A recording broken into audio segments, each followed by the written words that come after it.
বিশ্ব বাংলা কনভেনশন সেন্টারে কিছুক্ষণ আগেই সাংবাদিক বৈঠক করলেন মুখ্যমন্ত্রী, যেখানে তিনি দাবি করলেন যে কর্মসংস্থানমুখী হয়েছে এই রাজ্য, মানুষ নিজেদের ইচ্ছায় জমি দিচ্ছেন।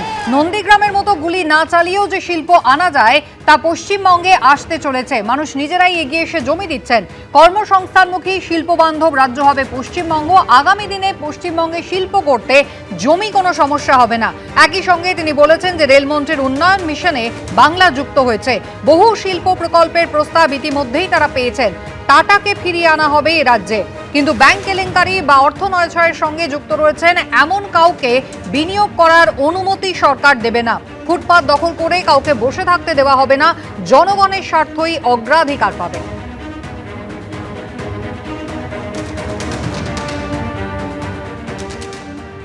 বিজিপিএস করতে নির্দিষ্ট একটি ইভেন্ট ম্যানেজমেন্ট সংস্থাকে আগের রাজ্য সরকার দিয়েছিল 635 কোটি টাকা। তদন্ত হবে গোটা বিষয়ে ঘোষণা করেছেন শুভেন্দু অধিকারী।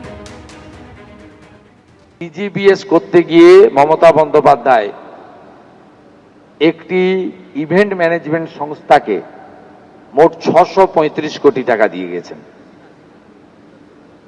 635 কোটি টাকা একটি ইভেন্ট ম্যানেজমেন্ট সংস্থাকে।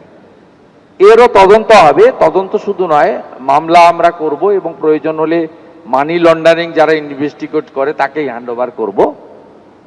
আমরা ছাড়বো না, ছাড়ার জন্য তো মানুষ বসায়নি। পুষ্পাদের হালত তো দেখতেই পাচ্ছেন আপনারা। রাজ্যে টাটা আসবেই আশ্বাস দিয়েছেন মুখ্যমন্ত্রী। আগামী দিনে শিল্প করতে জমি কোনো বাধা হবে না। কি বলেছেন শুভেন্দু অধিকারী দেখুন।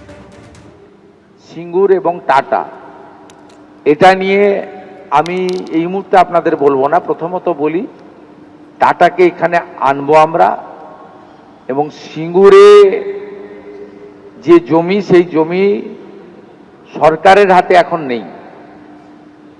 বিগত সরকার তার মালিকানা ওখানকার কৃষকদের দিয়ে দিয়েছে, বা ওখানকার জমির মালিকদের দিয়ে দিয়েছে, যারা ওই জমিতে না সর্ষের চাষ করতে পারছেন, না আলু ফলাতে পারছেন, না ধান করতে পারছেন। ফাইনালি যে মাছ চাষের চেষ্টা করা হয়েছিল বিগত সরকারের সময়, না মাছ চাষ করতে পারছেন।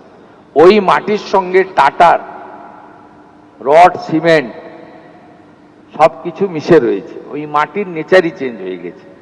আমি প্রাথমিকভাবে কিছু কিছু কাজ করেছি, কিন্তু এত তাড়াহুড়া আপনারা করবেন না। আমরা দেখে নিতে চাই, শুধুমাত্র মুখ্যমন্ত্রীর সঙ্গে দেখা করে ফুল দিয়ে ছবি তোলার জন্য তারা আসছেন না, প্রকৃতপক্ষে কিছু করতে চাইছেন। প্রথমত, বিগত দিনে তারা যদি গুড বিজনেস প্লেয়ার হয়ে থাকেন, ব্যাংক ফ্রড করেছেন কিনা, ল্যান্ড ফ্রড করেছেন কিনা,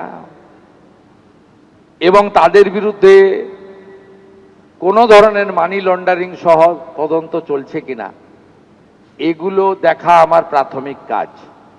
দ্বিতীয় হচ্ছে, তারা পশ্চিমবঙ্গে জমি নিয়ে রেখেছেন অথচ ইউনিট তৈরি করেছেন কিনা, আবার নতুন করে সম্পর্ক স্থাপন করে ওই জমিগুলো শুধু রক্ষা করতে চাইছেন কিনা। তৃতীয় হচ্ছে, তারা আসছেন কাটসিমিট করতে, না ডেস্টিনেশন বেঙ্গল একটা নির্দিষ্ট পরিকল্পনা নিয়ে আসছেন, যেখানে আমি তাকে 70 জমি তুলে দিতে চাইব। এবিপি আনন্দ, এগিয়ে থাকে, এগিয়ে রাখে।